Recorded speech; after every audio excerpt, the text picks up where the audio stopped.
नमस्कार। आज हम बात करने वाले हैं अहमदाबाद में हुए एयर इंडिया फ्लाइट 171 के उस दुखद हादसे पर। बिल्कुल। हाँ, एक बहुत ही गंभीर घटना थी वो। हमारे पास जो रिपोर्ट्स हैं और जो शुरुआती जांच हुई है, हम उसी के आधार पर बात करेंगे। बिल्कुल, कोशिश यही है कि समझें कि असल में हुआ क्या था, शुरू में क्या पता चला और इसके मायने क्या हैं। हम्म।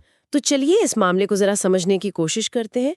पहले कुछ बेसिक्स देख लेते हैं। फ्लाइट थी AI-171 हाँ। और विमान बोइंग 787-8 ड्रीमलाइनर। और चिंता की बात यह है कि ये इतने नए किस्म के विमान की पहली घातक दुर्घटना। पहली घातक दुर्घटना थी जिसमें विमान पूरी तरह खत्म हो गया। बिल्कुल, और वो भी टेक ऑफ के मतलब उड़ान भरने के सिर्फ 32 सेकंड के अंदर। इतनी जल्दी सब कुछ हो गया। और इसका जो इंसानी पहलू है वो तो जी दिल दहला देता है।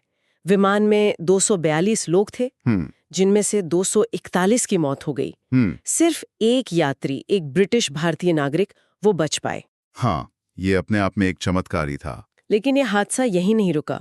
विमान पास के कॉलेज हॉस्टल पर गिरा। हाँ, वो भी एक बड़ी ट्रेजेडी थी।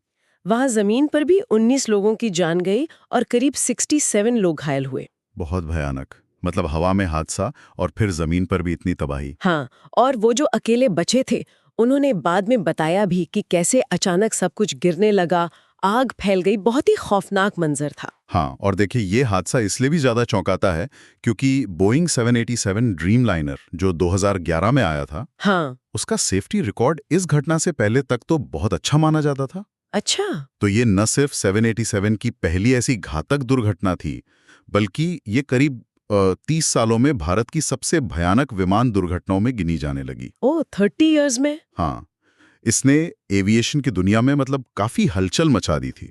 तो फिर आखिर हुआ क्या था? जो शुरुआती जांच हुई AIB ने जो की, भारत की एजेंसी है ये। हाँ, एयरक्राफ्ट एक्सीडेंट इन्वेस्टिगेशन ब्यूरो। उन्होंने क्या पाया? कुछ अजीब बात सामने आई? बिल्कुल, एक बहुत ही अजीब मतलब चौंकाने वाली बात। पता चला कि टेक ऑफ के फौरन बाद ही कॉकपिट में दोनों इंजनों के जो फ्यूल कंट्रोल स्विच होते हैं, हाँ? वो रन पोजीशन से हटकर कट ऑफ पोजीशन में चले गए थे। क्या दोनों इंजनों के एक साथ? हाँ, दोनों के।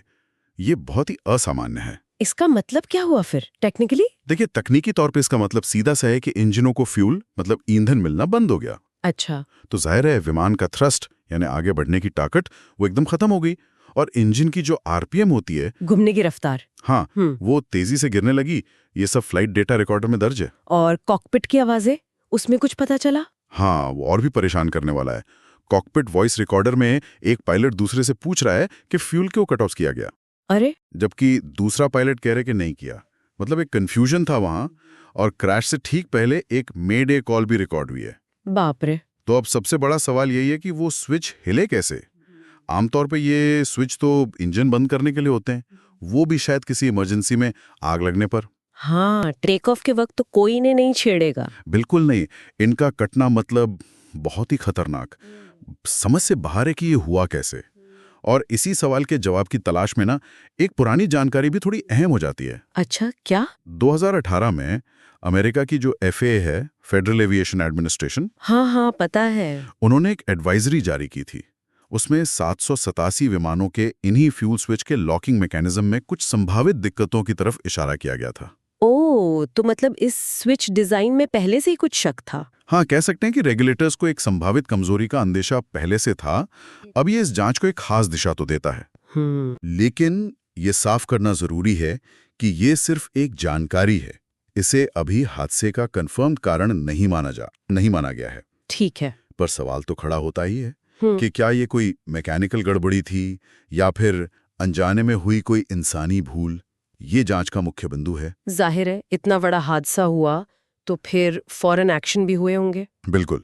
भारतीय रेगुलेटर्स ने तुरंत एयर इंडिया के बाकी सभी बोइंग 787 विमानों की सेफ्टी जांच के आदेश दे दिए। होना ही था। राष्ट्रीय स्तर पर शोक भी घोषित किया गया था।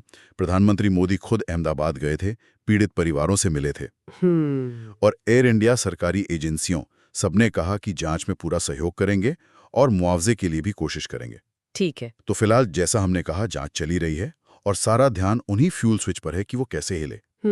और अगर हम इस हादसे के तात्कालिक कारणों से जरा परे हटकर सोचे, हाँ, तो ये हमें एविएशन सेफ्टी के कुछ बड़े सवालों पर सोचने को मजबूर करता है, खासकर जो आजकल के मॉडर्न विमान हैं, उनके कॉकपिट डिजाइन, उनका ऑटोमेशन सिस्टम। हाँ, ऑटोमेशन और पायलट के बीच का तालमेल। बिल्कुल। क्या सिस्टम इतने जटिल हो गए हैं कि ऐसी अनहोनी घटनाएं हो सकती हैं? ये बड़े सवाल हैं। तो हमने देखा कि कैसे एक इतना आधुनिक और सुरक्षित माना जाने वाला विमान इस तरह के भयानक हादसे का शिकार हुआ। हाँ, शुरुआती जांच कैसे उन फ्यूल स्विच की तरफ इशारा कर रही है, और ये जांच कितनी जरूरी है, न सिर्फ इस केस के लिए बल्कि आगे की उड़ानों की सुरक्षा के लिए भी। निश्चित रूप से ये विमानन इतिहास की एक बहुत ही दुखद लेकिन महत्वपूर्ण घटना है। तो इस सब का मतलब क्या निकलता है आखिर? देखिए, मतलब तो जांच पूरी होने पर ही साफ होगा, लेकिन ये हमें एक गहरे सवाल के साथ छोड़ जाता है कि तत्काल कारण जो भी हो, ये घटना कॉकपिट में बढ़ते ऑटोमेशन और जो बिल्कुल बेसिक लेकिन जान बचाने वाले सेफ्टी मैकेनिज्म होते हैं, उनके बीच के जटिल रिश्ते के बारे में हमें क्या सिखाती है। ये सोचने वाली बात है। हाँ, या शायद ये भी कि ऐसे हाई प्रोफाइल मामलों में जांचकर्ता जांच की रफ्तार और उसकी गहराई, इन दोनों के बीच सही बैलेंस कैसे बनाते हैं, ये भी एक अहम पहलू है।